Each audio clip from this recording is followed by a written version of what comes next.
करते हैं नारायण श्रीधर बेंद्रे की। तो मित्रों, बिंदुवादी चित्रकार के रूप में जाने जाते हैं नारायण श्रीधर बेंद्रे। अपने चित्रों में बिंदुओं का प्रयोग बहुलता से किया करते थे, इसीलिए इन्हें बिंदुवादी चित्रकार कहा जाता है। मित्रों, बिंदुओं से रचना बना करके मेंटेन करने का काम जो है वो इन पे रहा।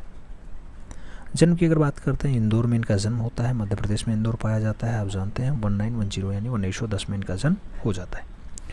अगर अंतिम समय की बात करते हैं मृत्यु की, तो 19 फरवरी 1942 को मुंबई में जो है वो नारायण श्रीधर बेंद्रे की मृत्यु होती है। आगे बढ़ेंगे मित्रों, तो आप जानते हैं जन्म तो इनका इंदौर में हुआ, लेकिन मूल निवास स्थान कहाँ पे रहा, तो ये पूना महाराष्ट्र जाते हैं, वहाँ पे ये रहते हैं। पुणे महाराष्ट्र में इन्होंने बहुत समय गुजारा है। और आगे बढ़ेंगे मित्रों, तो अगले पॉइंट्स आएंगे। पॉइंट्स में कहा गया कि दृश्य चित्रण की शिक्षा। मित्रों, दृश्य चित्रण की जो शिक्षा होती है वो नारायण श्रीधर बेंद्रे ने राजकीय कला विद्यालय आपका इंदौर है वहीं से लेते हैं, और फिर जे स्कूल ऑफ आर्ट्स से कला में डिप्लोमा भी प्राप्त करते हैं। ये जे स्कूल ऑफ आर्ट्स कहाँ पे है, खूब पूछा जाता है, तो याद रखना जे स्कूल ऑफ आर्ट्स जो आपका है ये आपका मुंबई में है, मुंबई। ठीक, आगे बढ़ेंगे। पुरस्कार की बात होगी। 1969 में पद्मश्री इन्हें मिलता है, 1992 में इन्हें पद्म भूषण मिलता है, 1982 में इन्हें इंदिरा गांधी से अबन गबन पुरस्कार भी मिल जाता है। अबन गबन पुरस्कार इंदिरा गांधी किसको देती हैं मित्रों? नारायण श्रीधर बेंद्रे को देती हैं। एनएस बेंद्रे को देती हैं। किस सन में देती हैं? तो एनएस बेंद्रे को 1982 में देती हैं, 1982 के सन में देती हैं। हो सकता है क्वेश्चन घुमा के पूछे तो याद रखना। आगे बढ़ोगे, चित्रण पद्धति में रंगों का प्रयोग आएगा मित्रों। चित्रण पद्धति में रंगों का जो प्रयोग होता है, जिसमें आप देखना तो रंग कौन से आते हैं? टेम्परा पद्धति से रेखांकन का कार्य यहाँ पे होता है। काले रंग का खुल करके प्रयोग किया गया है इनके चित्रण में। जल रंग और तैलीय रंगों के सुप्रसिद्ध कलाकार के रूप में भी आपके जो है नारायण श्रीधर बेंद्रे जाने जाते हैं। तो जल रंग तैलीय रंग में बढ़िया रचना कौन करता है? आपके नारायण श्रीधर बेंद्रे किया करते हैं। कला की शिक्षा कहाँ से लेते हैं? तो आप जानते हैं कला की शिक्षा ये स्टार्टिंग में जब इंदौर में रहेंगे तो डी देवलालकर, ज़्यादातर लोग डी देवलालकर से कला की शिक्षा लिए हैं। तो आपके नारायण श्रीधर बेंद्रे भी डी देवलालकर से कला की शिक्षा ग्रहण करते हैं। और आगे अगर बढ़ा जाए मित्रों, तो कलाकार पत्रकार के रूप में भी कार्य किया है इन्होंने। तो मित्रों, आप जानते हैं कि नारायण श्रीधर बेंद्रे, एनएस बेंद्रे ने कश्मीर सरकार के विजिटर्स ब्यूरो, ये शब्द इंपॉर्टेंट है, कौन सी सरकार में? कश्मीर सरकार में। कौन सा पद? विजिटर्स ब्यूरो में बतौर कलाकार पत्रकार के रूप में भी कार्य किया है, अपनी सेवाएं दी।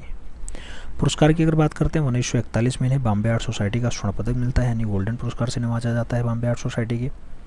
और आगे अगर बढ़ते हैं मित्रों, तो 86-87 में इन्हें जो है कालिदास सम्मान भी दे दिया जाता है। 1986-87 में कालिदास सम्मान मिलता है।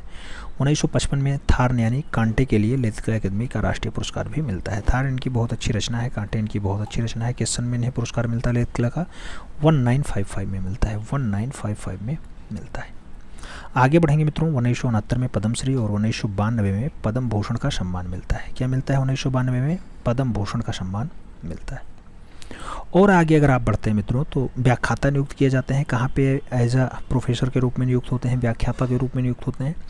तो 1950 में ललित कला संकाय है और महाराजा सियाजी राव विश्वविद्यालय बड़ौदा में जो है इनकी नियुक्ति होती है एज अ प्रोफेसर के रूप में, यानी व्याख्याता के रूप में, व्याख्या देने वाले के रूप में। भारत में नौ प्रभाववाद का प्रयोग करने वाला पहला कलाकार कौन है? तो नौ प्रभाववाद का जो प्रयोग करेगा उसका नाम होगा आपका नारायण श्रीधर बेंद्रे, एनएस बेंद्रे। ठीक है।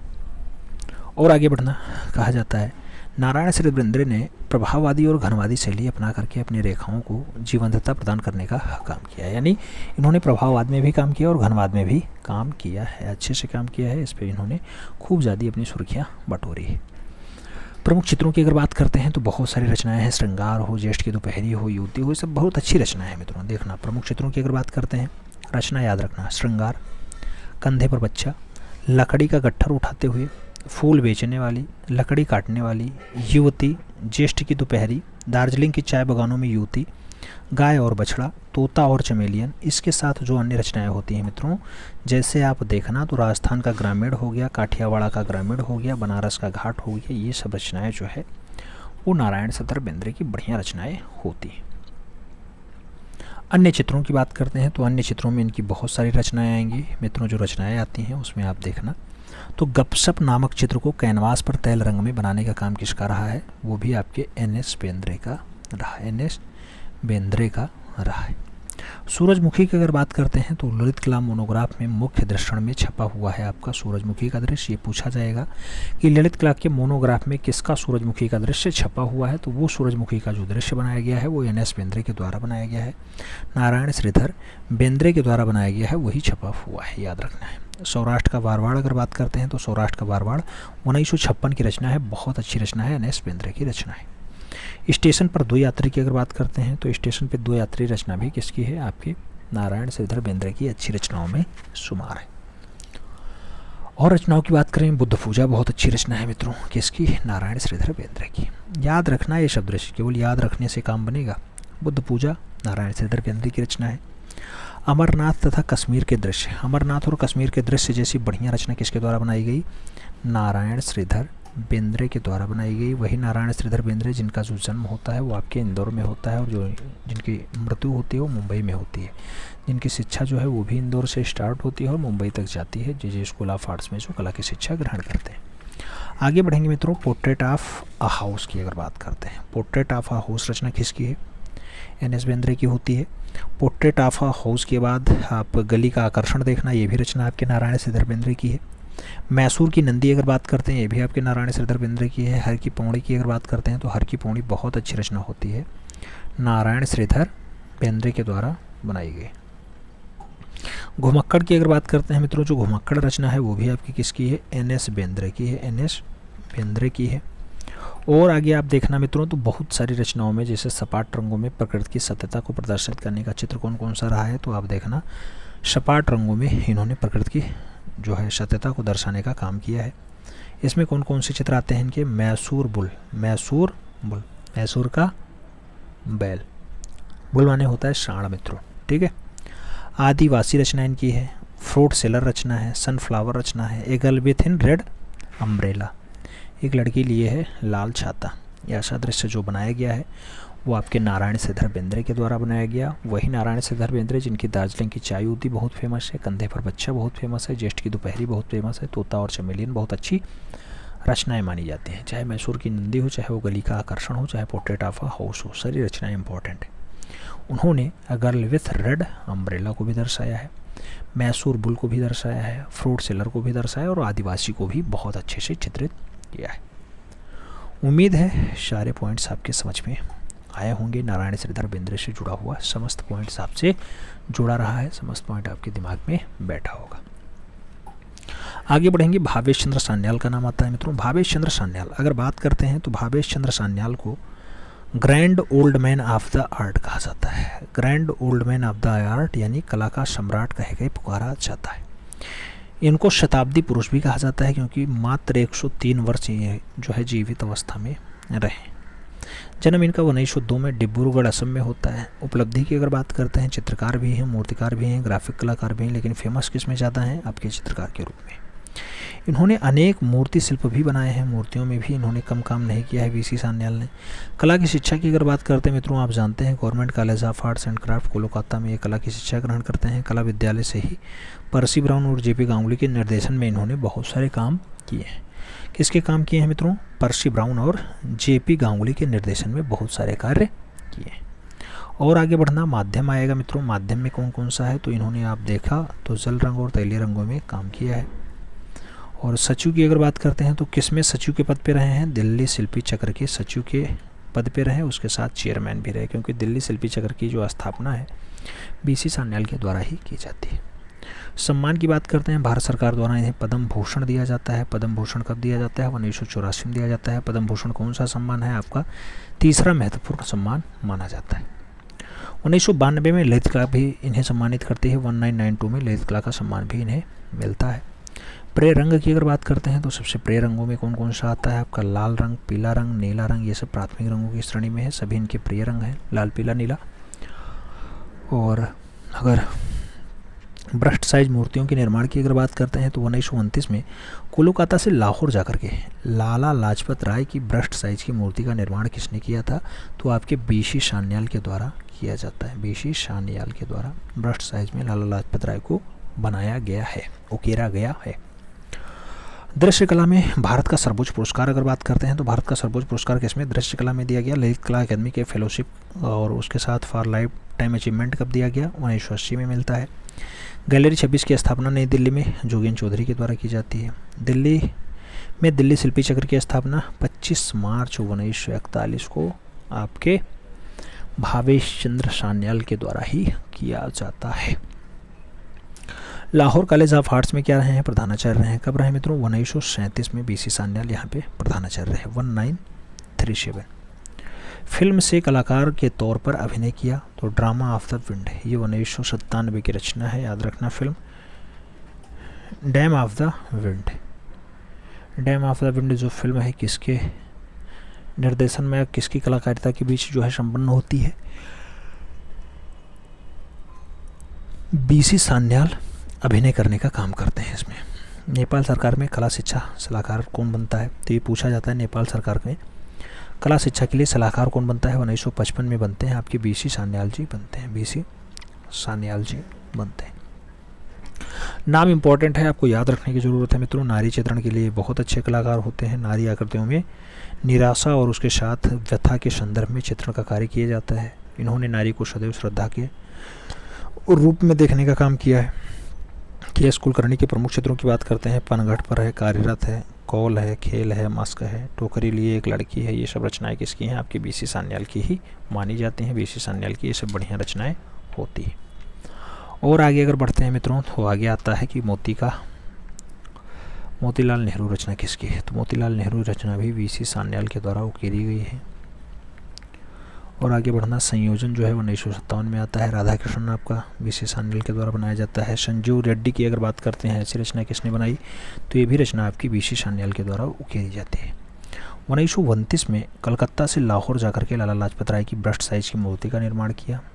ये तो अभी आपने पढ़ा था। नारी से संबंधित चित्रों को इन्होंने देखा। जाति बहिष्कृत, इसके साथ आपकी बाल बधू हो गई, नारी और पक्षी हो गई, माँ और शिशु हो गया, निजामुद्दीन का मेला हो गया, गुमशुदा लड़की हो गई, कलाकार की पुत्री हो गई, केश संवारती अनुकृति हो गई, राजस्थान की महिला हो गई, उसके साथ द वर्टिकल वुमेन मूर्ति हो गई। ये सारी की सारी रचनाएं जो बनाई जाती हैं वो बीसी सान्याल के द्वारा बनाई जाती हैं। इन्होंने भारी मन तथा उदास नारी का चित्रण किया है। सान्याल के घूंघट पर पर्दे से ढकी नारी आकृतियों का चित्र निराशा तथा फटी आंखों से किसी अज्ञात व्यथा अथवा रहस्य की ओर संकेत करते हैं। मानवतावादी भावना की अगर बात करते हैं तो सान्याल के सभी चित्र मानवतावादी भावना के उदाहरण हैं। मानवतावादी भावना के उदाहरण है। इसके चित्रों में जो है मानवीय करुणा, सहानुभूति और संवेदनशीलता का दर्शन होते दिखाई देते हैं। प्रसिद्ध चित्र की बात होती है तो शिव मुखाकृति इनकी अच्छी रचना है। राजस्थानी महिला इनकी अच्छी रचना है और श्रमिक रचना भी इनकी बहुत अच्छी रचना मानी जाती है। किसकी? बीसी सान्याल की, यानी भावेश चंद्र सान्याल की। और रचनाओं की अगर बात करते हैं मित्रों तो और रचनाओं में आप निराशा और शांति का मार्ग देखेंगे कि निराशा और शांति का मार्ग किसकी रचना है? तो आपकी बीसी सान्याल की होती है, बीसी सान्याल की होती है। आगे बढ़ना, द फ्लाइंग विजूका की बात होती है, ये भी रचना आपकी बीसी सान्याल की है। चरवाहा की बात करते हैं, ये भी आपकी बीसी सान्याल की है। उड़े हुए गोल मार्केट की भिखारी की बात हो, ये भी बीसी सान्याल की है। तीन महिलाएं बीसी सान्याल की हैं। कपोत और महिला या फिर कपोत के साथ महिला आपका बीसी सान्याल के द्वारा उकेरा गया चित्र है। आधुनिक व्यक्ति की बात होती है, बीसी सान्याल की है। आत्मचित्र की बात होती है, बीसी सान्याल की है। माँ और बेटा रचना पूछा जाए तो बीसी सान्याल के साथ ही आपको आंसर्स लगाना होगा, माँ और बेटा के लिए भी। कलकत्ता की सड़क पे विश्राम करता सपेरा, मित्रों कलकत्ता की सड़क पे विश्राम करता हुआ जो सपेरा रचना है ये भी आपके भावेश चंद्र सान्याल के द्वारा बनाई जाती है। तो बीसी सान्याल के साथ आपको आंसर्स लगाना होगा। धौलाधर पर्वत श्रृंखला की अगर बात होती है, ये भी बीसी सान्याल की है। और धौलाधर पर्वत श्रृंखला इस चित्र में जो है वनस्पतियों की हरितमा तथा प्रकाश की आभा को चित्रित करने का काम बीसी सान्याल ने अच्छे से किया है।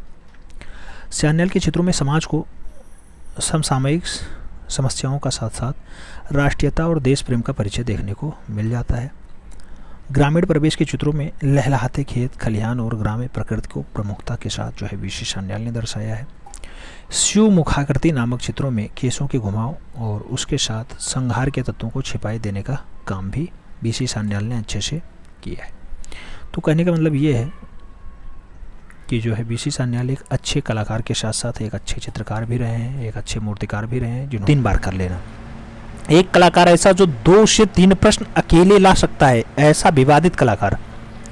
समकालीन वरिष्ठ चित्रकार MF हुसैन आधुनिक भारतीय चित्रकला के स्तंभ माने जाते हैं। जन्म 1915 में, पढ़रपुर, सोलापुर, महाराष्ट्र। ये सोलापुर और महाराष्ट्र कई बार पूछा गया है। 1915 का सन भी एक बार पूछा गया।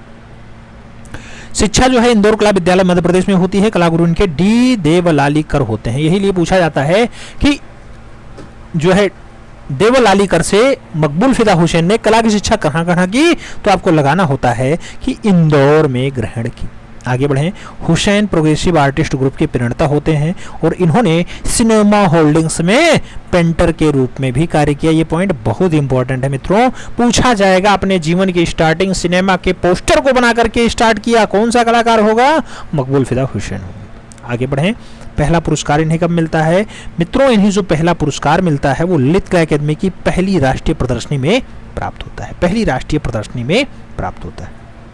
आगे बढ़ें। सम्मान है भारत सरकार द्वारा पद्मश्री 1966 में मिलता है और पद्म भूषण की अगर बात करते हैं तो 1973 में इन्हें सम्मानित किया जाता है। बुनियादी तौर पे ये प्रतीकवादी चित्रकार होते हैं। कैसे वादी हैं? प्रतीकवादी। कैसे हैं? प्रतीकवादी। इसके बाद इन्होंने घनवाद, फिर यथार्थवाद, फिर सूक्ष्मवाद का भी कार्य किया है, लेकिन सबसे पहले प्रतीकवादी आपको लगाना होगा। गोल्डन बियर पुरस्कार की अगर बात करते हैं, स्वर्ण पुरस्कार, तो इन्हें फिल्म जो है मिलता है वो है through out the eyes of painters. इसके लिए इन्हें जो है गोल्डन बियर पुरस्कार से नवाजा जाता है। पैग में शामिल होते हैं 1948 में, 1948 में पैग यानी पेंटर्स एसोसिएशन ऑफ ग्रुप, ठीक है, इसमें शामिल होते हैं। 1948 में रजा और सूजा के कहने पे पैग ग्रुप में भी ये शामिल हो जाते हैं। कौन? मकबूल फिदा हुसैन जी। चित्र श्रृंखलाओं की अगर बात करते हैं तो कामसूत्र इनकी श्रृंखला है, मदर टेरेसा इनकी श्रृंखला है और अर्थ श्रृंखला जिसे जमीन श्रृंखला कहा जाता है, ये भी किसकी चित्र श्रृंखला है? एमएफ हुसैन की चित्र श्रृंखला है। एमएफ हुसैन की चित्र श्रृंखला है, याद रखना। चित्रों की एकल प्रदर्शनी की बात होती है। 1950 में जहांगीर आर्ट गैलरी मुंबई में जो है इनकी पहली आर्ट प्रदर्शनी लगती है। 1950 याद रखना। जो पॉइंट इंपॉर्टेंट है मित्रों उसे कई बार लेना जरूरी हो जाता है। फिल्म निर्माण की अगर बात करते हैं, Meenakshi of tale of three cities. मित्रों यहां पूछा जाएगा मीनाक्षी फिल्म के कलाकार कौन है, तो मकबूल फिदा हुसैन जी कहते थे मैं फिल्में बनाता हूँ, घोड़े बेचता हूँ। कहेंगे घोड़े रचना है इनकी, बहुत अच्छी रचना है, तो घोड़े को बेचते थे, रचनाओं को बना करके बेचते थे और फिल्में बनाते थे। 12 फिल्मों का निर्माण इन्होंने किया है। म्यूजिक बाई AR रहमान और स्टार कास्टिंग जो है तब्बू का रहा है मीनाक्षी में, और कुणाल कपूर का रहा है। इसके साथ रघुवीर यादव भी इसमें जो है अच्छी भूमिका में आते हैं। इस फिल्म में हुसैन ने कुल 3 शहरों को दर्शाया था, हैदराबाद, जैसलमेर और प्रयाग वाला शहर आपका मकबूल फिदा हुसैन ने मीनाक्षी फिल्म में दर्शाने का काम किया। दूसरी फिल्म आती है गजगामनी। स्टार कास्टिंग जो है माधुरी दीक्षित का होता है और इसके साथ शाहरुख खान आते हैं, इंद्र कुमारम, नसीरुद्दीन आते हैं। मित्रों नसीरुद्दीन साहब भी इसमें काम करते हैं, किसमें? गजगामनी में। म्यूजिक देते हैं भूपेन हजारिका। भूपेन हजारिका भी लेटेस्ट में आपको जानते हैं कि भारत सरकार ने इन्हें क्या दिया है? सबसे नंबर 1 का पुरस्कार दिया है भूपेन हजारिका को। तीसरी फिल्म आती है thought of the eyes of a painter. ये पूछी जाती है film thought of the eyes of a painter. पूछा जाए तो 1967 में बनाया था, 1968 में बर्लिन में गोल्डन बियर पुरस्कार इसी के लिए मिल जाता है। और यह एक वृत्त चित्र होती है मित्रों, यह एक वृत्त चित्रित फिल्म होती है, याद रखना है। हुसैन इम्पेस्टो तकनीकी में काम करने के लिए जाने जाते हैं। इम्पेस्टो तकनीकी में बहुत अच्छे से मकबूल फिदा हुसैन ने काम किया है। हुसैन ने कुल मिलाकर के 12 फिल्मों का निर्माण किया। हमने स्टार्टिंग में बोला था हुसैन ने कुल 4 भारतीय अभिनेत्रियों के साथ चित्र बनाए हैं, जिसमें माधुरी हैं, तब्बू हैं, उर्मिला मारतोंडकर हैं और अमृता राव आपकी आती है। 4 भारतीय अभिनेत्रियों के साथ चित्र बनाने का काम किया है। हुसैन का कथन होता था घोड़े बेचता हूँ फिल्में बनाता हूँ। यह कथन पूछा जाता है, एक आध बार छपा है, तो याद रखना घोड़े बेचता हूँ फिल्में बनाता हूँ कौन कहता था? मकबूल फिदा हुसैन जी कहा करते थे। चित्रों का मुख्य विषय अगर बात करते हैं, मुख्य विषयों में घोड़ा आता है। हुसैन के अति यथार्थवादी चित्र की अगर बात करते हैं तो दौड़ते हुए अश्व के साथ भूमि पर लुढ़कता हुआ बादामी सूर्य, ऐसा दृश्य कहाँ देखने को मिलता है? मकबूल फिदा हुसैन के द्वारा बनाया गया। नारी की जांघ पर बैठा गिद्ध। नारी की जांघ पर बैठा गिद्ध आपका दृश्य किसका है? MF हुसैन का। किसका? मकबूल फिदा हुसैन का है। मित्रों नारियों पे ये थोड़ा सा अश्लीलता के साथ देवी देवताओं को चित्रण को भी अश्लीलता के साथ दर्शाया, फिर इनका विरोध हुआ और विरोध हुआ तो इन्हें लास्ट में भारत भी छोड़ना पड़ता है, ये सब भी आता है। अविन्नावादी चित्रों की अगर बात करते हैं, सूर्योदय और विश्वामित्र इनकी रचना है। आत्मकथा पर बनी फिल्म कौन सी होती है? The making of a painter, किसकी रचना है? आत्मकथा है, याद रखना। आत्मकथा पे बनी फिल्म है the making of a painter, मकबूल फिदा हुसैन की आत्मकथा पे बनी फिल्म है। कला प्रदर्शनी की अगर बात करते हैं मित्रों, मकबूल फिदा हुसैन ने कहाँ कहाँ कला प्रदर्शनियाँ लगाई हैं? तो स्पेशल फ्रंट में लगाई। हुसैन ने 1991 में अपनी कला प्रदर्शनी स्पेशल फ्रंट के नाम से आयोजित की, जो खाड़ी युद्ध पे आधारित होती है। श्वेतांबरी लगती है मित्रों, 1984 में हुसैन ने मुंबई में कला प्रदर्शनी का आयोजन किया, जिसमें श्वेतांबरी नाम दिया गया, और इस पे भी इन्होंने अच्छे से काम किया था। प्रमुख चित्रों की अगर बात करते हैं, प्रमुख चित्रों में इनका ज़मीन आता है जो अर्थ श्रृंखला होता है, घोड़ा आता है मित्रों, घोड़ा रचना बहुत फेमस है। घोड़ा के साथ लैम्प मकड़ी हो गया, मैन अप द मून हो गया, मदर टेरेसा हो गया, थीम ऑफ बगदाद हो गया, स्वास्तिक रचना हो गई, इराक युद्ध हो गया। स्वास्तिक भी पूछा गया, याद रखना। बैलगाड़ी भी पूछा जाता है। इनकी सभी रचनाएं इंपॉर्टेंट है मित्रों, जो भी यहाँ पे लिखी गई हैं सभी इंपॉर्टेंट हैं। बैलगाड़ी हो गया, नारी हो गया, लालटेन हो गया, छाता हो गया, दुपट्टों में 3 औरतें, ऐसी रचना भी किसकी है? मकबूल फिदा हुसैन की है। 3 वैज्ञानिक हो गए, अकेली सीता हो गई, गणेश हो गए, जीवन चक्र हो गया, ये सब रचनाएं किसकी हैं? मकबूल फिदा हुसैन की हैं। और ढोलकिया आपकी रचना है, ढोलकिया। ढोलकिया रचना किसकी है? मकबूल फिदा हुसैन की है। जय हनुमान रचना मकबूल फिदा हुसैन की है। फूलन देवी रचना है, नीली रात रचना है। और जमाले हिमाल की अगर बात होती है, ये भी रचना आपकी मकबूल फिदा हुसैन की होती। महाभारत रचना हो गया, करबला हो गया। महाभारत, करबला, अंतिम भोज, जापान में प्रेमी, ये 1916 में बनाया था मकबूल फिदा हुसैन ने। और अगर अन्य सुप्रसिद्ध चित्रों की बात करते हैं तो उसमें सरस्वती हो गया, सरस्वती के साथ मदर टेरेसा है, घोड़ा है, माधुरी है। माधुरी के साथ अगर आप देखेंगे तो image of the British rule हो गया, image of a British rule हो गया, और image of a British rule या ब्रिटिश राज हो गया, रामायण हो गया, महाभारत हो गया। मोहनदास करमचंद गांधी का व्यक्ति चित्र भी इन्होंने बनाया था, तो ये भी रचना हो गई। इसके साथ मदर टेरेसा 1979 की बहुत अच्छी रचना है मित्रों, कैनवास पे बनी है। चित्रों की एक श्रृंखला होती है मदर टेरेसा, इस पे मकबूल फिदा हुसैन ने काम किया है। राष्ट्रीय आधुनिक कला संग्रहालय नई दिल्ली में आप जाएंगे तो वहाँ आपको संग्रहित मिल जाएगी मदर टेरेसा वाली रचना। अगर विवादित कृतियों की बात करते हैं, भारत माता इनकी विवादित कृति होती है मदर इंडिया मित्रों। कैनवास पर एक्रेलिक माध्यम में बनी गुलाबी रंग से निर्मित नग्न पेंटिंग है भारत माता, नग्न पेंटिंग, ठीक है। एम.एफ. हुसैन भारत में एकमात्र ऐसे कलाकार हैं जिनके चित्र पिकासो के साथ प्रदर्शित होते हैं। एकमात्र ऐसे नहीं है, एकमात्र ऐसे नहीं, पिकासो के साथ प्रदर्शित हुए हैं, याद रखना। और भारत का पिकासो किसे कहा जाता है? मकबूल फिदा हुसैन को भी कहा जाता है, यामिनी रंजन राय को भी कहा जाता है। यामिनी रंजन राय को आपने पढ़ रखा है, उनको भी कहा जाता है। इनके महाभारत पर आधारित 30 चित्र, ये पूछा जाता है, महाभारत पर आधारित कितने चित्र? 30 चित्र। किसके साथ? साओ पाउलो, ब्राजील में पिकासो के चित्रों के साथ प्रदर्शित हो चुके हैं। हुसैन के चित्रों में पिकासो, ग्रेस, ग्लेयर जैसे यूरोपीय चित्रकारों का प्रभाव दिखाई देता है। इसके अलावा वशोली शैली का भी प्रभाव आपको एम.एफ. हुसैन के चित्रों में देखने को मिलेगा, यह भी आपको याद रखने की आवश्यकता है। चित्रों की जो एकल प्रदर्शनी होगी 1952 में होगी, ज्यूरिख म्यूजियम जो है स्विट्जरलैंड में होती है। हुसैन की कला शैली की विशेषता जो होती है वो मोटी रेखाओं में घिरी आकृतियों को बनाने के लिए जाने जाते हैं, मोटी आंखाओं में ये आकृतियों को बनाते हैं। इसके साथ अगर देखना तो इनकी मृत्यु जो होती है मित्रों, मृत्यु इनकी 9 जून 2011 को लंदन में होती है। ये पूछा जाता है कब होती है? 9 जून 2011 लंदन में होती है। मृत्यु के बाद भी जो है इनकी पेंटिंग कौन कौन सी बढ़िया है जो बिकी है? स्पार्कलिंग हॉर्सेस, स्पार्कलिंग हॉर्सेस रचना इनकी बिकी है। द मैन विद सितार बिकी है। एम.एफ. हुसैन ने 100 करोड़ का सौदा किया स्वरूप श्रीवास्तव के साथ। किसके साथ? स्वरूप श्रीवास्तव के साथ। इस टाइप से इन्होंने अपने पूरे काम को कंप्लीट किया और मकबूल फिदा हुसैन 2011 में लंदन में अंतिम सांस लेते हैं। ये भारत के उच्च सदन यानी राज्यसभा के सदस्य भी रहे हैं, ये भी आपको याद रखना होगा। इनकी घोड़े रचना बहुत अच्छी होती हैं। हालांकि मध्य प्रदेश में शिक्षा ग्रहण करें, जन्म इनका कहाँ पे हो? सोलापुर महाराष्ट्र में हो, ये भी एक बड़ी उपलब्धि होती है, बड़ा काम होता है कि महाराष्ट्र में जन्मा और मध्य प्रदेश में शिक्षा ग्रहण किया और मृत्यु लाहौर में हो जाए। लाहौर में कहाँ होती है यार? इनका मृत्यु तो लंदन में होता है, 2011 के आसपास होता है, ठीक है। तो इतना याद रखना। ये मकबूल फिदा हुसैन ही हैं जो वर्तमान पीएम थी उस टाइम की। आप जानते हैं इंदिरा गांधी जी, आयरन लेडी के नाम से जानी जाती थी। इंदिरा गांधी को इन्होंने दुर्गा के रूप में दर्शाया था। ये सब रचनाएं इनकी बहुत फेमस हो जाती हैं। बाद में ये इसके लिए जो है कटाक्ष भी किए गए, बहुत सारे लोग इस पर हाथ भी उठाए जो है। तो इन्होंने भारत भी छोड़ा था, भारत छोड़ दिया था इसी के चलते। तो इस टाइप से लगभग मकबूल फिदा हुसैन को कवर करने का प्रयास किया गया है।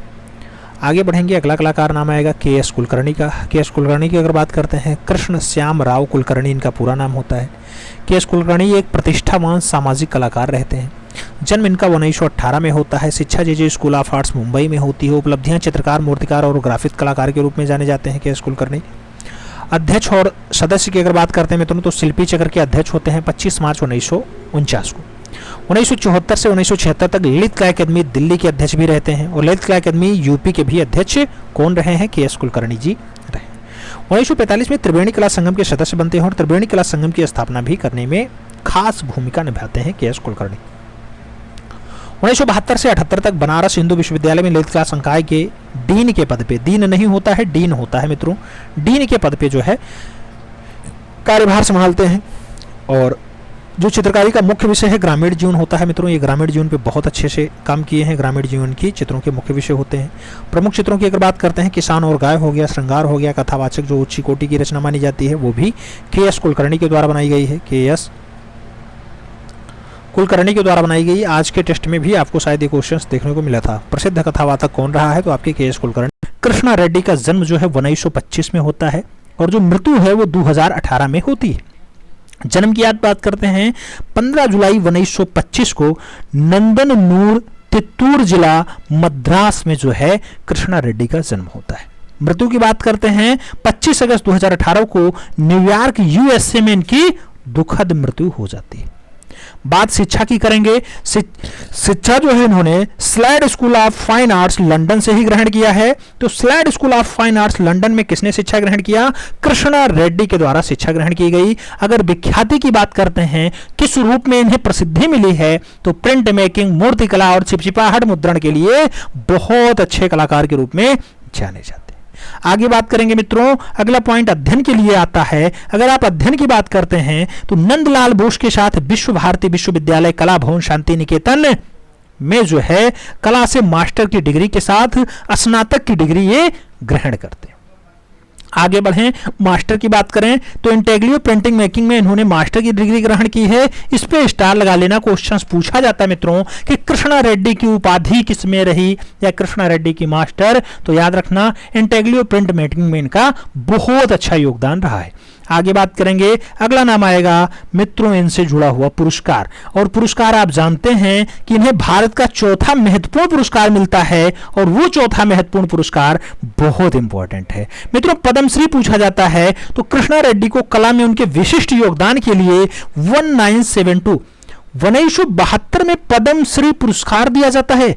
और आगे बढ़ेंगे तो यूएसए के कई विश्वविद्यालयों में मुख्य अतिथि के रूप में, प्रोफेसर के रूप में और जो है लेक्चरर के रूप में यानी व्याख्याता के रूप में इन्होंने अपनी सेवाएं दी हैं। जिसमें आप बात करें तो Maryland institute college of arts में इन्होंने अपनी सेवाएं दी। इसके साथ प्रिंस इंस्टीट्यूट न्यूयॉर्क है, वहां पे इन्होंने काम किया। उसके साथ इन्होंने Ruskin college of school and fine arts drawing टेक्सॉल विश्वविद्यालय है, उस पर भी इन्होंने एज अ व्याख्याता, एज अ प्रोफेसर के रूप में वहां भी अपनी सेवाएं दी है। आगे बात करें तो रेड्डी के विद्यार्थी कौन कौन रहे मित्रों? जूली बलम रेड्डी जो है वो कृष्णा रेड्डी की कलाकार पत्नी है, ये पूछा जाता है। रेड्डी की विद्यार्थी एलन ब्रेगर है, अमेरिकी चित्रकार और प्रिंट मेकर हैं। याद रखना एलन ब्रेगर किसकी जो है विद्यार्थी रही हैं? तो ये कृष्णा रेड्डी की विद्यार्थी रही हैं। इसके साथ कृष्णा रेड्डी की पत्नी का नाम क्या है? जूली बलम रेड्डी कृष्णा रेड्डी की कलाकार पत्नी है, याद रखना। और पुत्री की अगर बात करते हैं, अपर्णा जो है, अपर्णा रेड्डी जो है कृष्णा रेड्डी की पुत्री है। और आगे बढ़ोगे, विस्कोसिटी के लिए इन्हें पद्धति में विकसित करने का काम किया है। तो इन्होंने इंटेग्लियो पद्धति की विस्कोसिटी पद्धति का जो है विकास भी किया है। तो याद रखना कृष्णा रेड्डी जो मद्रास में जन्मते हैं, इन्होंने विस्कोसिटी पद्धति को आगे बढ़ाने का काम भी किया है। अगर बात करते हैं छापा चित्रकला का प्रथम कलाकार, तो छापा कलाकार के रूप में सबसे पहले कलाकार जो माने जाते हैं वो कृष्णा रेड्डी माने जाते हैं। भारत में आप छापा कलाकार के रूप में पहला कलाकार किसे मानते हैं? कृष्णा रेड्डी को मानते हैं।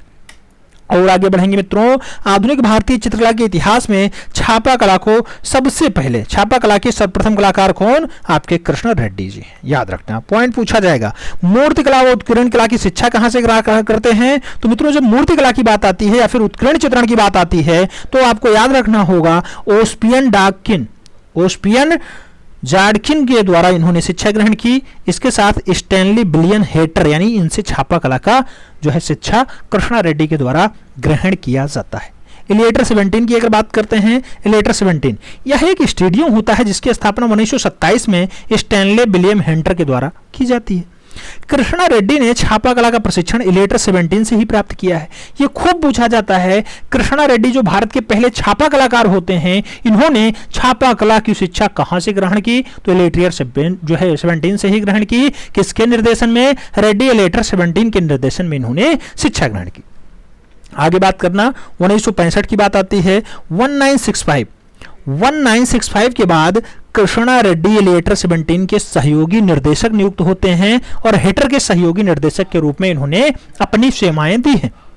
इलिएटर 17 को निम्नलिखित कलाकारों ने अपनी सेवाएं और उसके साथ प्रयोग में एक बैठक के स्तर के रूप में चुना गया है। इसमें से याद रखना, नाम कभी कभी पूछा जाता है तो आपको याद रखना होगा। जॉन मीरो का नाम इसमें खास है, पाब्लो पिकासो का नाम है, अल्ब्रेंट गिया कोमेटी का नाम बहुत अच्छा है, जुआन कांडेस्की का नाम आपको याद रखना होगा और कंसेंटेंसी ब्रेकुंसी का नाम भी आपको याद रखना होगा। इसके साथ जरीना हाशमी का नाम भी आपको अच्छे से याद रखना होगा। ये सब इलिएटर 17 के एक अच्छे सदस्य के रूप में उभर करके सामने आते हैं। तो ये सब एक स्तर को बढ़ावा देने के लिए इलिएटर 17 के सदस्य बनते हैं। और आगे बढ़ोगे मित्रों, प्रमुख चित्र कौन कौन से हैं? कृष्णा रेड्डी के जो बढ़िया बढ़िया चित्र हैं, इसमें सबसे इंपॉर्टेंट चित्र मस्खरे चित्र श्रृंखला इनकी है। इस पे स्टार लगा लेना। मस्खरे चित्र श्रृंखला किसकी है? कृष्णा रेड्डी की है, जिनका जन्म मद्रास में 15 जुलाई 1925 को होता है। आगे बढ़ना, क्लाउड फार्मिंग की बात होती है, छापा चित्र होता है, ये भी कृष्णा रेड्डी की रचना है।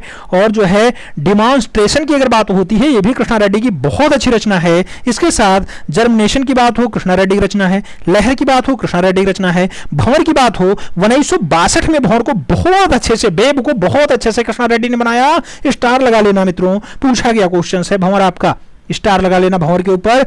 1962 में भंवर को रचना बनाने का काम कृष्णा रेड्डी का रहा है, याद रखना। बुल एंड मैन की बात होती है, यह भी रचना आपकी कृष्णा रेड्डी की है। रिवर की बात होती है, कृष्णा रेड्डी की रचना है। वाटर लिली की बात होती है, यह भी कृष्णा रेड्डी की रचना है। इसके साथ जो है रिफ्लेक्शन की अगर बात होती है, यह भी रचना किसकी है? कृष्णा रेड्डी के द्वारा उकेरी गई बहुत अच्छी रचना है। इसके साथ ये आपको जरूर दिमाग में बिठा के रखना है, भारत के पहले छापा कलाकार कौन? कृष्णा रेड्डी। पत्नी का नाम जूडी बलम रेड्डी, क्या है? कलाकार है। आगे बढ़ना, छापा चित्रों के लिए कृष्णा रेड्डी ने धातु की प्लेटों का प्रयोग किया है, याद रखना। धातु की प्लेटों का प्रयोग कृष्णा रेड्डी ने छापा कला में किया है। कृष्णा रेड्डी की गणना जो है विश्व के 33 प्रिंट मेकरों में की जाती है। हो सकता है आपसे बहुत जटिल क्वेश्चंस बनाने का प्रयास करे तो ये पॉइंट पूछे कि कृष्णा रेड्डी की गणना विश्व के कितने प्रिंट मेकरों में की जाती है, तब याद रखना होगा 33। टॉप 33 प्रिंट मेकरों में कृष्णा रेड्डी का भी नाम समाहित है। आगे बढ़ना मित्रों, आगे आएगा व्हर्लपूल 1962। ये सृजनात्मक चित्र होता है मित्रों, इसको कृष्णा रेड्डी ने बनाया है। इस चित्र में प्राकृतिक जैविक रूपों को ध्यान में रख करके चित्रित किया गया है। आगे बात करना, इस चित्र को स्याही में चिपचिपाहट और रोलर घनत्व को अधिक ज्यादा असाधारण और जटिलता के साथ बनाने का काम कृष्णा रेड्डी के द्वारा किया गया है। रंग की बात करते हैं, हरा नीला पीला में इन्होंने खूब ज्यादा चित्रण उकेरे हैं। इसके साथ यह प्रिंट भगवा रंग की metropolitan museum New York art gallery में भी आप देखने को पा जाएंगे। व्हर्लपूल श्रृंखला जो है ये भगवा रंग में भी मेट्रोपोलियन म्यूजियम में आपको देखने को मिल जाएगी। अगर आप न्यूयॉर्क जाते हैं वहां आप देख सकते हैं। और आगे बढ़ेंगे मित्रों, आगे कुछ प्रमुख अन्य प्रिंटिंग आते हैं जो कृष्णा रेड्डी के द्वारा उकेरे गए, जैसे सूरजमुखी की औरतें। ये सूरजमुखी की जो औरतें हैं मेहराब कागज पे चिपचिपाहट के द्वारा इन्होंने दर्शाया है। उसके साथ SEA का रूप जो कागज पे चिपचिपाहट के द्वारा दर्शाया गया। तितली गंधन की अगर बात होती है, कागज पे चिपचिपाहट के द्वारा दर्शाई गई है। शीर्षकहीन की बात होती है, कागज पे नक्काशी के द्वारा दर्शाई गई है। प्रदर्शनकारियों की बात होती है, ज्ञात सतह पे सिंथेटिक रोल के द्वारा कृष्णा रेड्डी ने बहुत अच्छे से उकेरा है। इसके साथ छपछप की बात होती है, ये कागज पर इंटेग्लियो के द्वारा छपछप को बहुत अच्छे से कृष्णा रेड्डी ने उकेरा है। और आगे अगर आप बढ़ते हैं, मस्खरा भंग की बात होती है, कागज पर चिपचिपाहट के द्वारा इन्होंने दर्शाया है। मित्रों, इससे पहले आपने देखा था मस्खरे चित्र श्रृंखला थी, वो किसने बनाया था? कृष्णा रेड्डी के द्वारा ही उकेरा गया था। जल रूप की बात होती है तो कागज पर इंटेग्लियो के द्वारा जल रूप में भी इन्होंने दर्शन का कार्य किया। और पौधे कागज पर पानी के रंग के साथ दर्शाए गए, ये रचना किसकी है? तो ऐसा दर्शन भी कृष्णा रेड्डी के द्वारा किया जाता है, कृष्णा रेड्डी के द्वारा किया जाता है। और आगे बढ़ेंगे मित्रों, अगला कलाकार आएगा, बहुत अच्छा कलाकार। जैसे आपने एक कलाकार अभी ये मद्रास का पढ़ा, अगला कलाकार हम लोग सोमनाथ होर को पढ़ेंगे, जिनका संबंध बांग्लादेश से है। उस टाइम का वो भारत ही था, हालांकि बाद में बांग्लादेश का जन्म आप जानते हैं 1971 में होता है, लेकिन सोमनाथ होर का जन्म 1921 में होता है बांग्लादेश में, मृत्यु 2006 में होती है। सोमनाथ के जन्म की बात होती है 1921 में, चटगांव बांग्लादेश में हुआ है। ये चटगांव और बांग्लादेश दोनों शब्द कई बार पूछे गए हैं, याद रखना होगा। आगे बढ़ना मित्रों, मृत्यु की बात कर लेते हैं। अरे ये 2006 है बाबूजी, 2006 शांति निकेतन पश्चिम बंगाल में इनकी मृत्यु होती है। इसके साथ शिक्षा कहां पे, सोमनाथ होर जी शिक्षा कहां ग्रहण करते हैं, तो government college of arts and craft of का जो कोलकाता है मित्रों, यहीं पर इन्होंने शिक्षा ग्रहण का कार्य किया था। आगे बढ़ो, चित्रों के विषय आते हैं, जिसमें बंगाल के दुर्भिक्ष के इधर उधर ही मानव अस्थियां, पंजर और उसके साथ जख्मों का रेखांकन बहुत अच्छे से सोमनाथ होर ने उकेरा है। मित्रों आगे बढ़ेंगे, महत्वपूर्ण कृतियां आएंगी, जिनमें इनकी सबसे अच्छी कृति बच्चे हैं। बच्चों को दर्शाने का काम सोमनाथ होर ने बहुत अच्छे से किया है।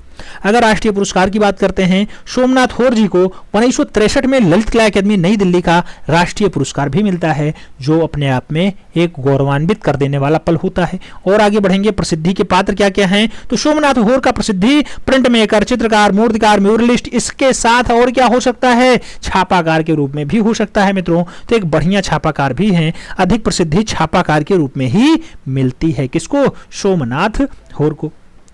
मित्रों एक कथन इनका बहुत वायरल होता है, वो कथन है, मैं तस्वीरें नहीं बनाता हूं, जख्म बनाता हूं। ऐसा कथन किसका है, डबल स्टार के साथ याद रखना। सोमनाथ होर कहा करते थे, मैं तस्वीरें नहीं बनाता, जख्म बनाता हूं।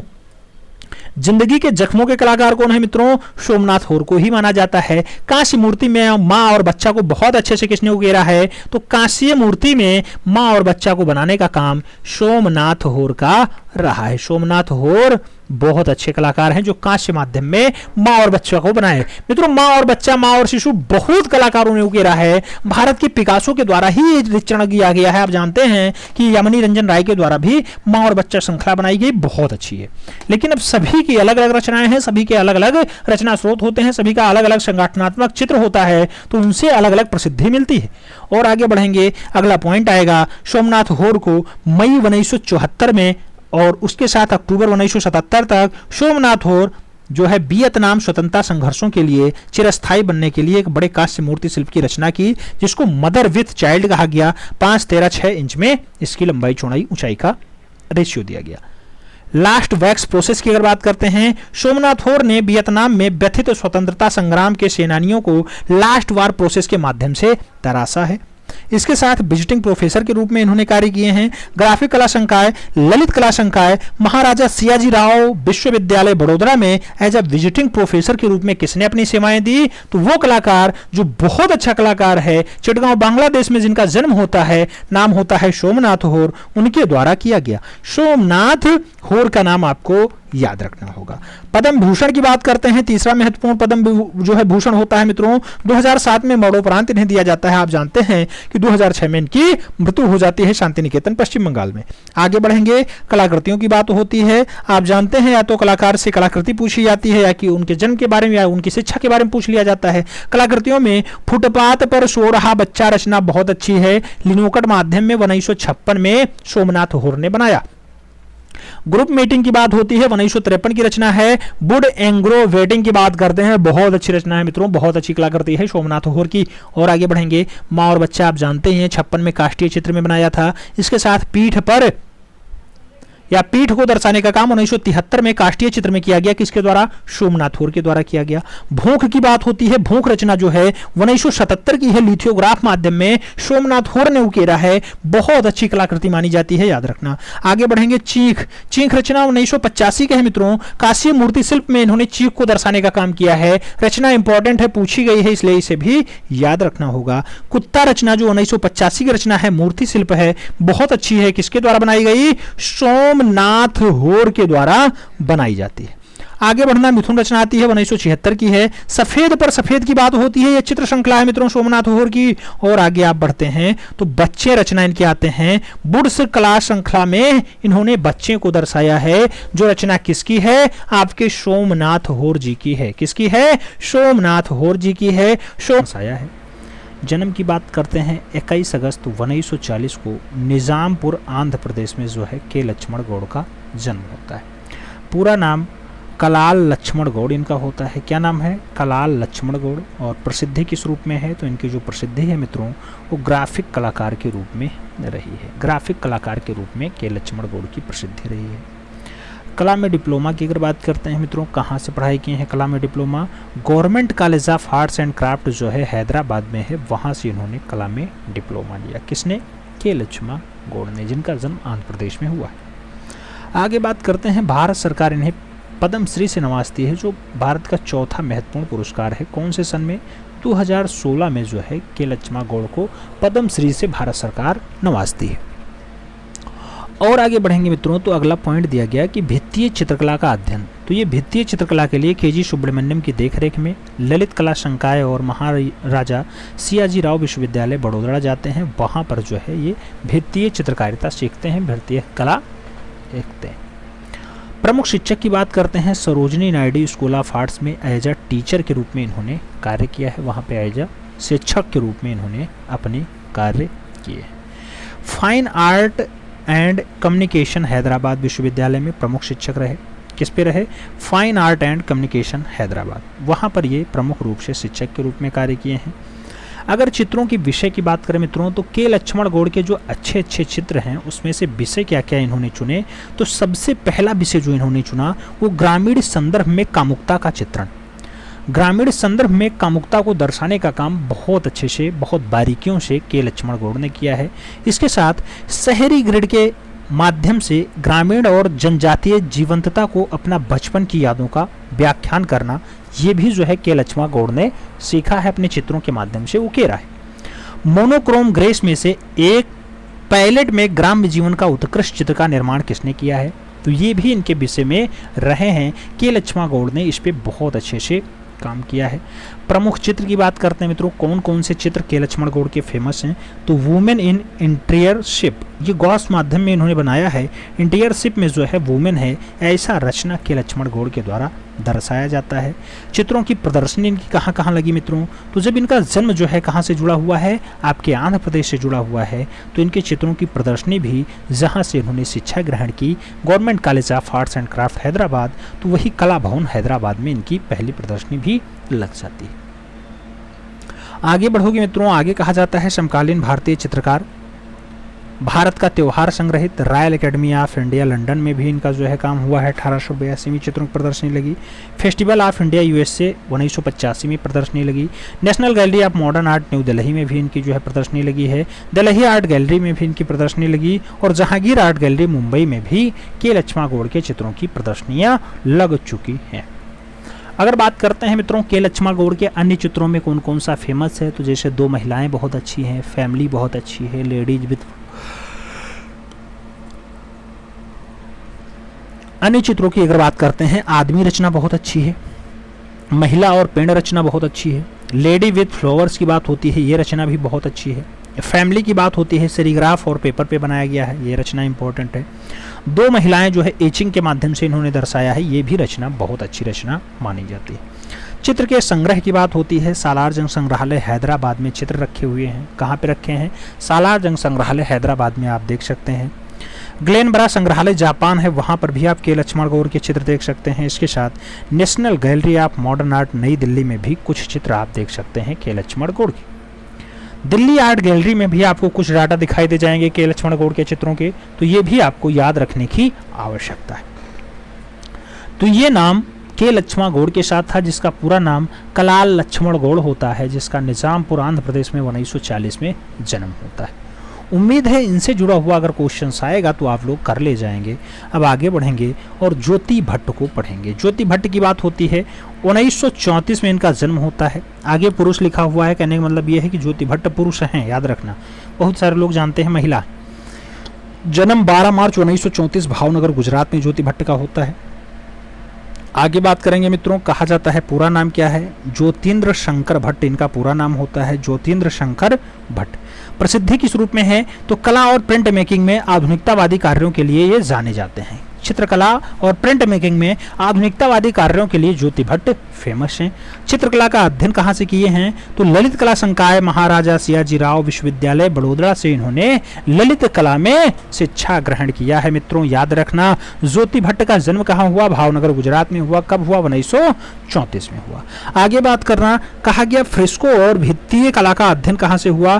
तो राजस्थान के वनस्थली विद्यापीठ से इन्होंने फ्रेस्को पद्धति में और उसके साथ भित्तीय चित्रकला सीखी, जो दीवारों पे जो है चित्रकारी की जाती है, उसको इन्होंने राजस्थान की वनस्थली विद्यापीठ से सीखने का काम किया। आगे बात करना, अगला पॉइंट आएगा, इंटेग्लियो प्रोसेस का अध्ययन इन्होंने कहां से किया? तो न्यूयॉर्क के बुल्किन में प्रिंटर इंस्टीट्यूट से इन्होंने जो है इंटेग्लियो प्रिंटिंग प्रोसेस का अध्ययन किया है। आगे बढ़ें, खोज की बात होती है। हाल ही में ज्योति भट्ट ने डिजाइन प्रिंटिंग और होलियोग्राफी की खोज कर ली थी। प्रिंट मेकर के रूप में अगर बात करते हैं तो ग्रुप 1890 का श्रेष्ठ ग्राफिक कलाकार और प्रिंट मेकर उभर करके कौन आता है? आपके ज्योति भट्ट जी आते हैं, जो भावनगर गुजरात वाले हैं। विशेष रुचि किसमें रही है? तो फोटोग्राफी, यानी फोटोग्राफी दिवस के रूप में भी 19 अगस्त मनाया जाता है, इसीलिए ठीक है। तो फोटोग्राफी में विशेष रुचि ज्योति भट्ट का रहा है। पूछा जाता है मित्रों, विश्व फोटोग्राफी दिवस कब मनाया जाता है? 19 अगस्त को मनाया जाता है। और आगे बढ़ेंगे मित्रों, अगला पॉइंट आएगा पुरस्कारों में। पुरस्कार कौन कौन सा मिला है? पद्मश्री भी इन्हें मिल चुका है, याद रखना है। भारत सरकार की स्वतंत्रता की 25वीं वर्षगांठ के अवसर पर डाक टिकट के डिजाइन के लिए ज्योति भट्ट को पहला पुरस्कार दिया गया। पहला पुरस्कार इन्हें डाक टिकट पे डिजाइन इन्होंने बनाया, इसके लिए दिया गया। 1967 में राज्य ललित कला अकादमी गुजरात के ग्राफिक प्रिंटिंग के लिए पहला पुरस्कार मिलता है। 1956 में राष्ट्रपति का स्वर्ण पत्रिका और उसके साथ राष्ट्रीय पुरस्कार से भी नवाजे जाते हैं ज्योति भट्ट। गुजरात राज्य द्वारा लाइफ टाइम अचीवमेंट अवार्ड से भी इन्हें जो है पुरस्कृत किया जाता है। इसके साथ फोटोग्राफी प्रतियोगिता में DAVP नई दिल्ली में 1978 में चिल्ड्रंस चित्र के लिए पुरस्कार दिया जाता है। इसके साथ 2001 में कलाश्री पुरस्कार से भी नवाजे जाते हैं। AIFACS नई दिल्ली के द्वारा इन्हें कौन सा पुरस्कार दिया जाता है? कलाश्री का पुरस्कार दिया जाता है। 2011 में बात करेंगे, कैलाश पुरस्कार से नवाजे जाते हैं। और 2019 में भारत सरकार ने इन्हें पद्मश्री, जो भारत सरकार का चौथा महत्वपूर्ण पुरस्कार होता है, उससे नवाजे गए हैं। कौन नवाजे गए मित्रों? आपके बढ़िया और अच्छे कलाकार ज्योति भट्ट। ज्योति भट्ट जो राजस्थान की वनस्थली विद्यापीठ से कला शिक्षा भी ग्रहण करते हैं, फोटोग्राफी में बहुत अच्छी रुचि रखते हैं, इनके लिए एक खास नाम होता है। चित्र संग्रह की बात करते हैं मित्रों, तो museum of modern art New York जाइए, वहां भी आप ज्योति भट्ट के चित्र देख लेंगे। The Smithsonian institute Washington DC में भी इनके चित्र दिखाई देंगे। Museum of arts and photography Bengaluru में भी आप इनके चित्र दिखाई दे सकते हैं। आप देखना, national gallery of modern art नई दिल्ली में है मित्रों, वहां पर भी आप जाएंगे तो वहां पर भी आप इनके चित्र देख सकते हैं। आगे बढ़ते हैं, फेमस आर्ट वर्क की बात करते हैं। फेमस आर्ट वर्क इनके कौन कौन से हैं, कौन कौन से फोटो इनके बहुत अच्छे हैं जो चर्चित रहे? तो मित्रों इसमें राम राम की बात होती है। राम राम है, वर्षा ऋतु है, उसके साथ फॉरएवर टुगेदर, उसके साथ जल थल नभ की बात हो, देवी 1970 की बात हो, कोई नाफर्ट की बात हो, 3 हरिजन लड़कियों की बात हो, ये सब बहुत अच्छी रचनाएं हैं जो है किसके द्वारा? तो वो आपके ज्योति भट्ट के द्वारा बनाई गई हैं। आगे बढ़ेंगे मित्रों, अन्य संग्रहालयों की बात करेंगे जहां आप ज्योति भट्ट के चित्र देख सकते हैं। जैसे हैदराबाद म्यूजियम की बात हो, वहां दिखाई देगा। बड़ोदरा म्यूजियम वहां दिखाई देगा। फिजा प्रिंटिंग आर्ट गैलरी फ्लोरेंस की बात होती है, वहां भी आपको चित्र दिखाई दे जाएगा। मित्रों आगे बढ़ेंगे, सिद्धस्थ कलाकार के रूप में बात होगी। तो ज्योति भट्ट विभिन्न माध्यमों में बिल्कुल सिद्धस्थ रहे हैं, यानी पूर्ण रूपेण ज्ञाता रहे हैं उसमें। जैसे एचिंग की बात हो, बहुत बढ़िया से जानते थे। स्क्रीन पेंटिंग बहुत अच्छे से आती है। सेरेग्राफी बहुत ही अच्छी से आती है। उसके साथ फोटोग्राफी हो, होलियोग्राफी हो, चित्रण हो, न्यूरल हो, ये सब काम बहुत अच्छे से किसको आता था? ज्योति भट्ट को आता था। लेकिन जो विशेष रुचि रही वो किसके रूप में रही? फोटोग्राफी के रूप में रही। मित्रों हो सकता पूछ ले, फोटोग्राफी दिवस कब मनाया जाता है? 19 अगस्त को मनाया जाता है, याद रखना। आगे बढ़ें, एक बढ़िया मूर्तिकार को पढ़ें। नाम होगा धनराज भगत। मित्रों, धनराज भगत की बात होती है, जन्म 1917 में लाहौर ब्रिटिश भारत में होता है, मृत्यु 1988 में होती है। शिल्प कला की शिक्षा Mayo school of arts Lahore में होता है। धनराज भगत दिल्ली आर्ट कॉलेज में पहले शिक्षक रहे तथा बाद में मूर्तिकला विभाग के अध्यक्ष भी बन जाते हैं। आगे बढ़ेंगे, दिल्ली कॉलेज ऑफ आर्ट्स का वर्तमान नाम कॉलेज ऑफ टेक्नोलॉजी हो गया है। मित्रों याद रखना। आगे बढ़ेंगे, मूर्ति बनाने का माध्यम क्या क्या रहा धनराज भगत का? तो धनराज भगत ने सिरेमिक में भी माध्यम में बनाया है चित्र, सीमेंट में, कंक्रीट में, प्रस्तर में, पेपर मेसी में, धातु ढलाई की वेल्डिंग में, सिरेमिक में, धातु एमिलेशन में, उसके साथ लकड़ी पर भी इन्होंने खूब ज्यादा चित्रण का कार्य किया है। धनराज भगत भारत के समकालीन मूर्तिकारों में से अग्रणी कलाकार रहे हैं। मूर्तियों की शैली की अगर बात होती है, धनवादी शैली रही है। पश्चिमी शैली से प्रभावित रहे हैं, यथार्थवाद से भी खूब ज्यादा ये प्रभावित रहे हैं। पुरस्कार की बात करते हैं, 1947 में all India fine arts and craft का प्रणब पुरस्कार भी इन्हें मिलता है। 1977 में पद्मश्री से नवाजे जाते हैं। दिल्ली साहित्य कला परिषद का पुरस्कार भी धनराज भगत को मिलता है। कला अकादमी ऑफ फाइन आर्ट्स कोलकाता का गोल्ड मेडल भी धनराज भगत को प्राप्त हो चुका है। उसके साथ बॉम्बे आर्ट सोसाइटी का अवार्ड भी किसे मिला है? आपके धनराज भगत जी को प्राप्त हो चुका है। आगे बात करेंगे प्रमुख मूर्तियां जिसके लिए फेमस होते हैं। जैसे इनकी सबसे बढ़िया मूर्ति जो पूछी जाती है मित्रों, शिवा डांसिंग, ये प्लास्टर माध्यम में बनाई है, धनराज भगत की है शिवा डांसिंग मूर्ति। आगे बढ़ना, सितार वादक की बात होगी, सीमेंट माध्यम में बनाई है। वासुरी वादक की बात होगी, वेल्डेड कॉपर में बनाई है। कॉस्मिक मैन की बात होगी, प्लास्टर और आयरन में बनाई है। दाकिस की बात होती है, आपकी मूर्ति है बहुत अच्छी है, ये पूछी गई मूर्ति है। दाकिस किसकी रचना है? धनराज भगत की है। घोड़े की नालबंदी प्रस्तर माध्यम में बनाई गई है। स्टार लगाना पूछा गया है मित्रों, आपके धनराज भगत के द्वारा बनाया गया रचना है।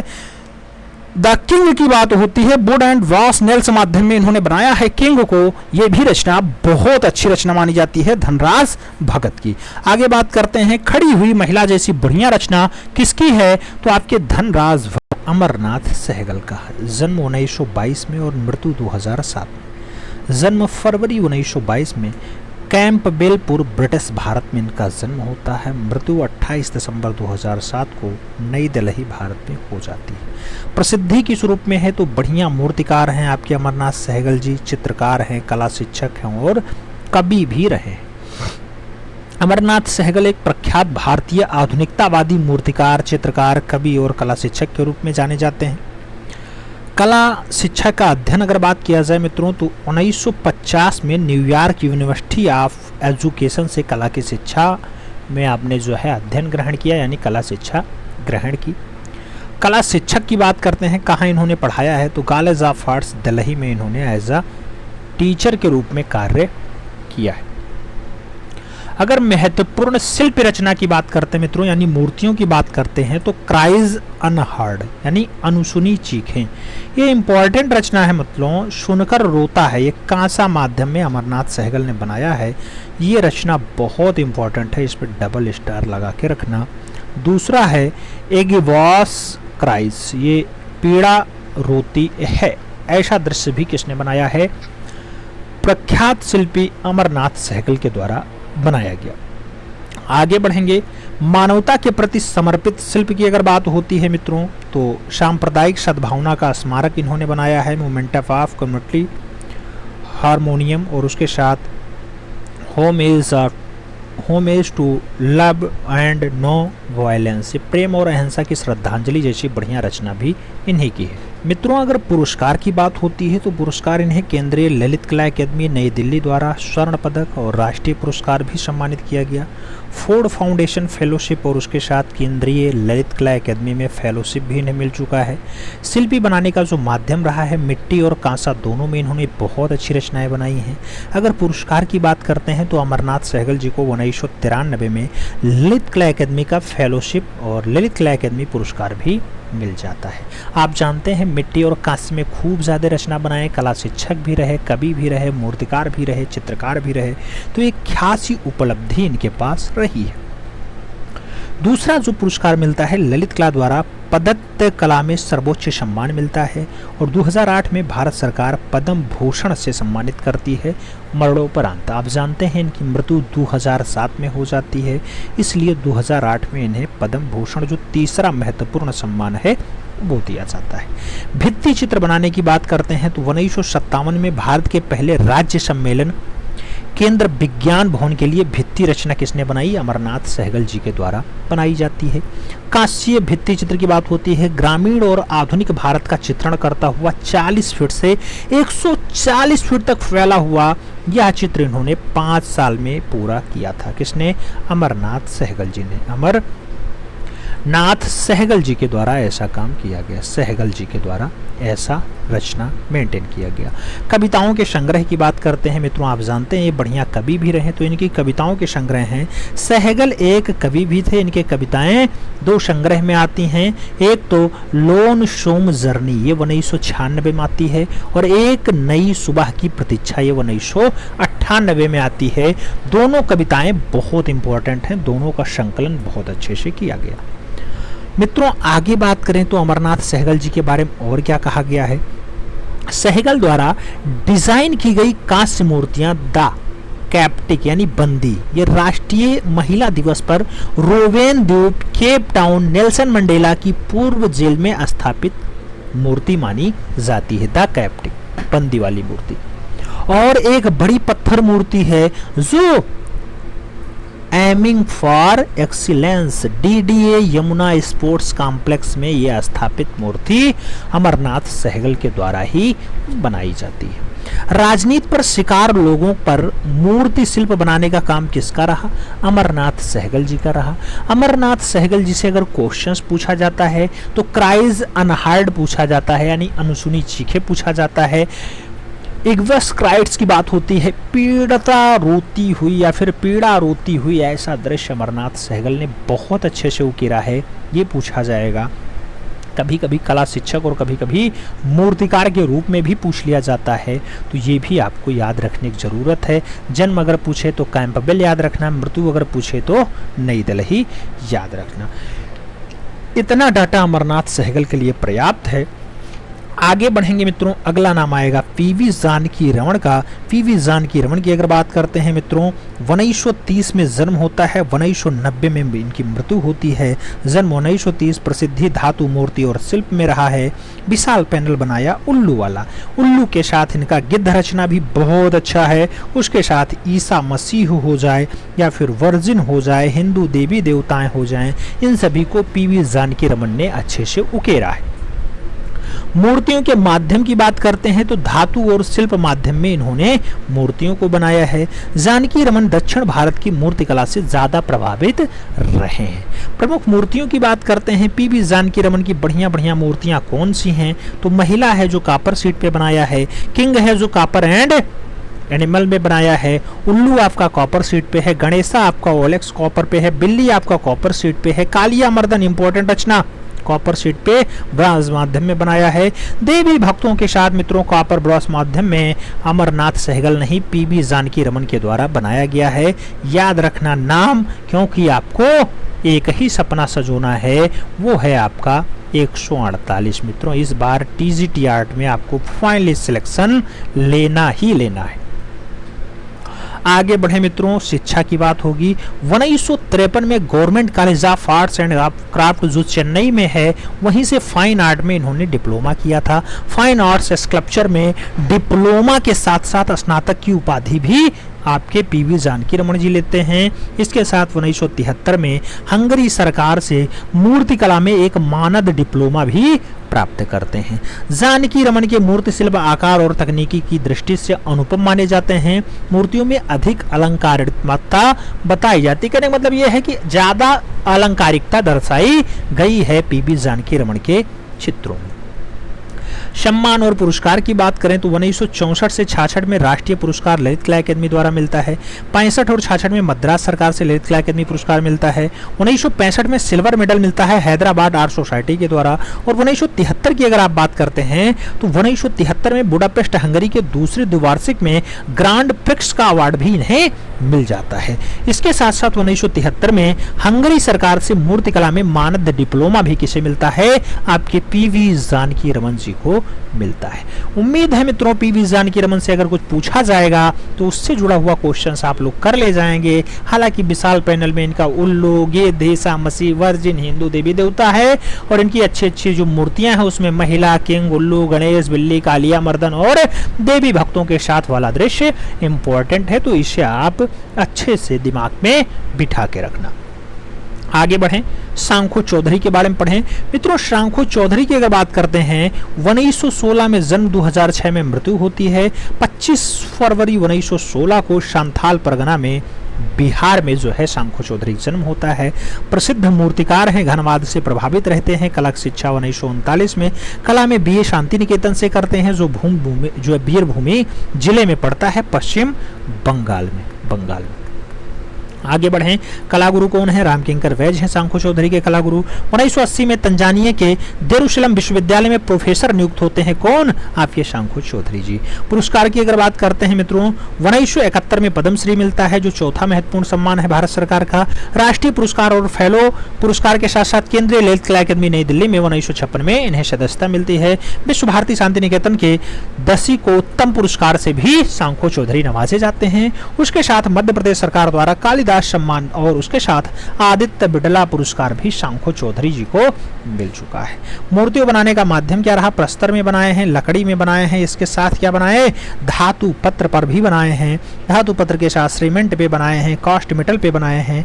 1945 में युद्ध स्मारक नामक प्रतिमा के निर्माण के लिए नेपाल गए थे। कौन? सांखो चौधरी जी। इस प्रतिमा में उन्होंने रामकिंकर वैज की सहायता भी ली थी।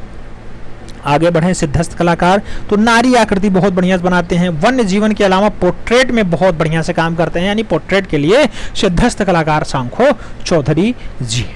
आगे बढ़ेंगे मित्रों, अन्य पुरस्कारों की बात होगी। अगर अन्य पुरस्कारों की बात होती है 2004 में लाइफ टाइम अचीवमेंट अवार्ड मिलता है लेजेंड्स ऑफ इंडिया के द्वारा। 2004 में ललित कला रत्न भी इन्हें मिल जाता है। उसके साथ साथ प्रमुख मूर्तियों की अगर आप बात करते हैं तो इसमें आपका चिड़िया रचना 2017 में स्टेनलेस स्टील से सांखो चौधरी ने बहुत अच्छे से बनाया था। मुर्गा रचना स्टेनलेस स्टील से बहुत अच्छी रचना मानी जाती है सांखो चौधरी की। डक वाली बात करते हैं 1955 की है। बर्ड वाली बात करते हैं 2006 की है। और फिगर की अगर बात करते हैं एक महिला का चित्र है, ये भी रचना बहुत अच्छी रचना मानी जाती है मित्रों। तो ये सब मूर्तियां सांखो चौधरी की बढ़िया मूर्तियों में आती हैं। चिड़िया हो, मुर्गा हो, डक हो, बर्ड हो, फिगर हो, ये सब सांखो चौधरी की बढ़िया मूर्तियों में शुमार हैं। उम्मीद है कि सांखो चौधरी से जुड़ा हुआ क्वेश्चंस लगभग आपने देखा। अगर यहाँ से पूछा जाएगा तो इनका माध्यम कई बार पूछा गया, लकड़ी, प्रस्तर, धातु पत्र, सीमेंट और